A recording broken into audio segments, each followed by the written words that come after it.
Hindi horror भूतिया कहानी। गांव का नाम था सोनपुर। चारों तरफ खेत, कच्ची सड़कें और बीचों बीच एक पुराना बरगद का पेड़, जिसके बारे में कहा जाता था कि वहां रात में कोई नहीं जाता। बरसात का मौसम था। आसमान में काले बादल ऐसे मंडरा रहे थे जैसे किसी ने सूरज को निगल लिया हो। हवा में अजीब सी सरंद थी, गीली मिट्टी और किसी सड़े हुए फल की। उस गांव में रहता था राघव, शहर से लौटकर आया एक पढ़ा लिखा लड़का। उसे भूत प्रेत पर विश्वास नहीं था।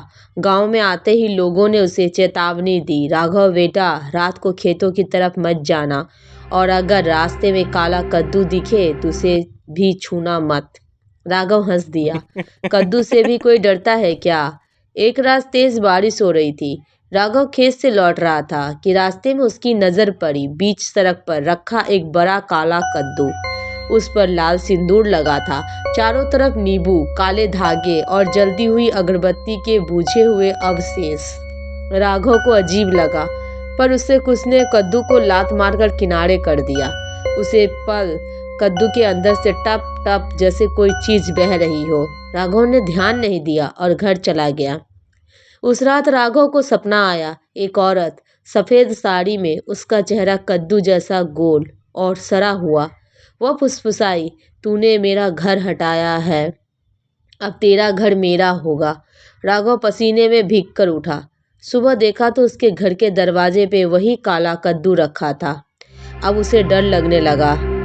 राघव धीरे से गया पंडित दयाल के पास। पंडित ने कद्दू देखा और कांप गया। ये साधारण कद्दू नहीं है बेटा, ये वशीकरण और आत्मा बांधने का माध्यम है। पंडित ने बताया, 20 साल पहले गांव की एक औरत कामिनी काले जादू में पड़ गई थी। लोगों ने उसे जिंदा जला दिया था। मरते समय उसने श्राप दिया, मैं कद्दू बनकर लौटूंगी, जो मुझे छुएगा वो मेरा होगा। उसी हफ्ते गांव में अजीब घटनाएं होने लगी। एक आदमी खेत में मरा मिला, मुंह में कद्दू के बीज।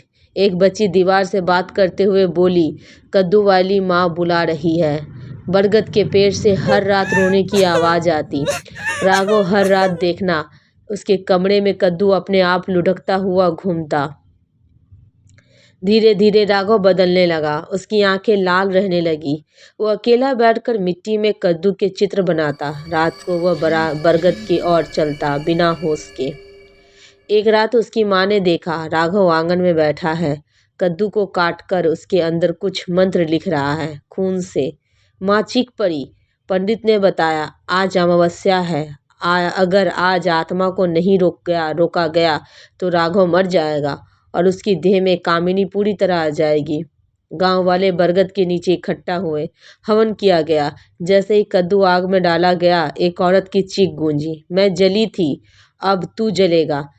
तेज आंधी चली, बरगद हिलने लगा। अचानक कद्दू फट गया, उसके अंदर से मानव चेहरा निकला, कामिनी का। अंत या शुरुआत। सुबह सब शांत था। राघव बेहोश पड़ा था। सबने सोचा सब खत्म हो गया, लेकिन 3 दिन बाद शहर के बाजार में एक सब्जी वाले के ठेले पे एक काला कद्दू रखा था। उस पर लिखा था, मैं अब भी जिंदा हूँ। और जिसने भी उसे खरीदा वो फिर कभी लौट कर नहीं आया।